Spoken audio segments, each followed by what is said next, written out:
ওয়ালাইকুম প্রিয় শিক্ষার্থী বন্ধুরা, এই যে বাংলাদেশ লেখাটি দেখছো, এটা কম্পিউটারে ভাসবে। এটা আউটপুট হিসাবে পাওয়ার জন্য তোমার প্রশ্ন থাকবে যে বাংলাদেশ লেখাটি প্রদর্শনের জন্য এইচটিএমএল কোড লেখো। তাহলে তোমার এই যে প্রথমে এই যে চারটা টেক, এটা কিন্তু আমাদের প্রথম ধাপ, মানে পর্ব ওয়ানে এটা বোঝানো হয়েছে কিভাবে, সেটা তোমরা পর্ব ওয়ানে দেখবে। সেটা আমি আবার আরেকবার আর বোঝাচ্ছি না, তাহলে সময় নষ্ট হবে অনেক। এই জন্য আমরা পরবর্তীতে আবার এই লেখাটাকে আরেকটা প্রশ্ন করছি, সেটা হলো বাংলাদেশ লেখাটিকে বোল্ড করে দেখানোর জন্য। মানে বোল্ড মানে কাকে বলে? বোল্ড মানে মোটা করে দেখানোর জন্য। যেমন মনে করো একটা উদাহরণ, এই যে লেখাটা দেখছো এখানে, এই লেখাটার মধ্যে এই লেখাটা কি আর এই লেখাটা কি? দুই রকম। এটা কি বোল্ড মানে মোটা করে দেখানো হয়েছে। তাহলে তোমার কম্পিউটারে যদি এই লেখাটাকে বোল্ড করে মানে মোটা করে দেখানো হয়, তাহলে তোমাকে কিভাবে এইচটিএমএল কোড লিখতে হবে।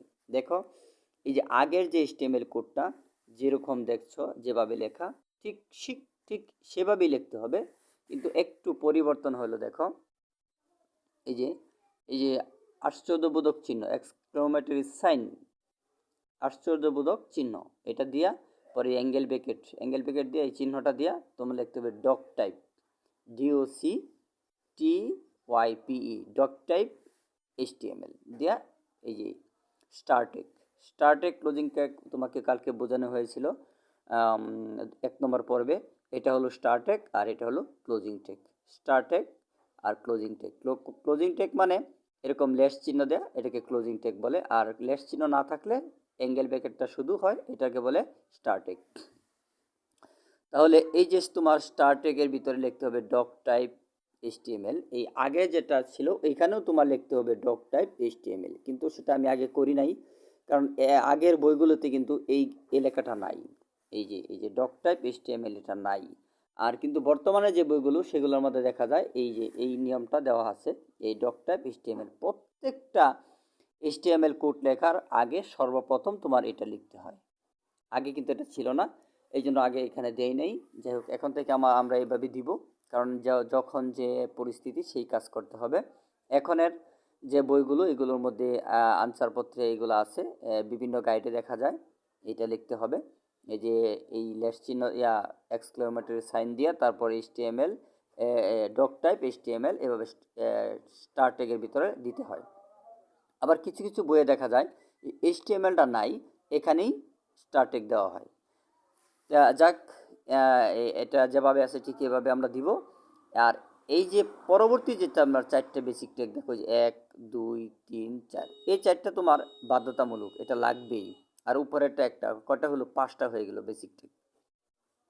এটি বাধ্যতামূলক, এটা যে কোনো HTML কোড লেখো তোমার এই পর্যন্ত, এই যে হেড ক্লোজিং পর্যন্ত তোমাকে এগুলো তোমার লাগবে।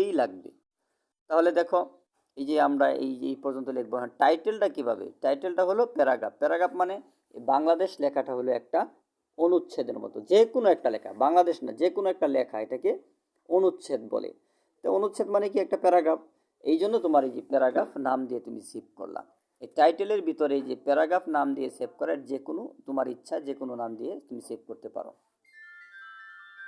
যেমন আমরা মোবাইলের নাম্বারগুলো সেভ করে রাখি আমাদের পরিচিত, যেভাবে আমাদের সুবিধা সেভাবে, এটাও এরকমই। তারপর এই যে হেড ক্লোজিং, এই যে হেড স্টার্টেক হয়েছে, হেড ক্লোজিং হয়েছে। আর এই যে বডি মানে আমার যে কাজ, এই কাজের হলো বডি। তো ইতিপূর্বে আমরা 1 নম্বর পর্বে যে আমরা যেগুলো দেখছিলাম সবগুলোই কিন্তু এই যে দেখো সব ঠিক আছে আগের মতোই, কিন্তু এই লেখাটাকে, এই বাংলাদেশ লেখাটাকে বোল্ড করার জন্য দেখো কি করা হয়েছে, মাত্র একটু জায়গায় পরিবর্তন করা হয়েছে। এই যে প্যারাগ্রাফের পরে এই যে বি মানে বোল্ড, বি দিয়া বোল্ড করা হয়। এই যে বি স্টার্টেক, এই যে বি ক্লোজিং টেক। আর এই বাংলাদেশ যেভাবে আছে ঠিক সেভাবেই লেখা।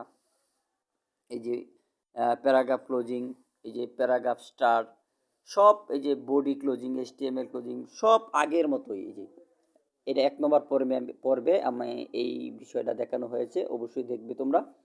দেখো, এই আগের মতোই সব, এই যে পি দেয়া, এই যে প্যারাগ্রাফ দেয়া, এই যে বাংলাদেশ লেখা হইল। বাংলাদেশটা যেরকম স্বাভাবিক লেখা, এরকম স্বাভাবিক হবে। কিন্তু প্রশ্নের মধ্যে বলা হয়েছে যে বোল্ড করার জন্য, মানে মোটা করে দেখানোর জন্য, তখন তুমি কি করতে হবে? তখন তোমার এই যে প্যারাগ্রাফের পরে এই যে বোল্ড চিহ্ন, এই স্টার ট্যাগটা দিতে হবে। বোল্ড স্টার ট্যাগ, তারপরে যে বোল্ড ক্লোজিং টেক। এখন প্রশ্ন হলো বোল্ট আগে হইলো না প্যারাগ্রাফ আগে হইলো, এটার কারণ কি?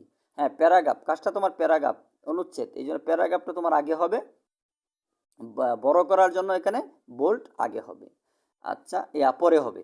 আর কিন্তু ক্লোজিংয়ের সময় বলতে পারো যে ক্লোজিংয়ের সময় তো তোমার ওই পি আগে, তো এখানে ক্লোজিংয়ের সময় পিও তো আগে হওয়ার কথা ছিল, তারপরে বোল্ট, না না না, দেখো এই যে প্যারাগ্রাফ পুরাটাই হলো প্যারাগ্রাফ, এই জন্য ফার্স্ট প্যারাগ্রাফ স্টার্টেড, আবার সবার শেষে প্যারাগ্রাফ ক্লোজিং টেক।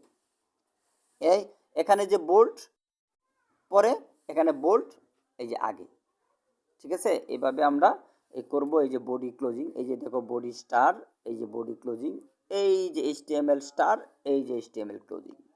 কিন্তু এই যে ডক টাইপ যে স্টার করা হয়েছিল ওই যে লেস এই এক্সক্লেমেটরি সাইন দিয়া, এটাকে তোমার এই যে স্টার করা হয়েছে, এটারে আবার নিচে নিচে আবার এটার ক্লোজিং দেখাতে হয় না, শুধু উপরেই এই যে এক্সক্লেমেটরি সাইন দিয়া, আশ্চর্যবোধক চিহ্ন দিয়া তোমার এই যে এভাবেই ফার্স্ট দেখাইলে তারপর এটা আবার নিচে দেখাতে হয় না।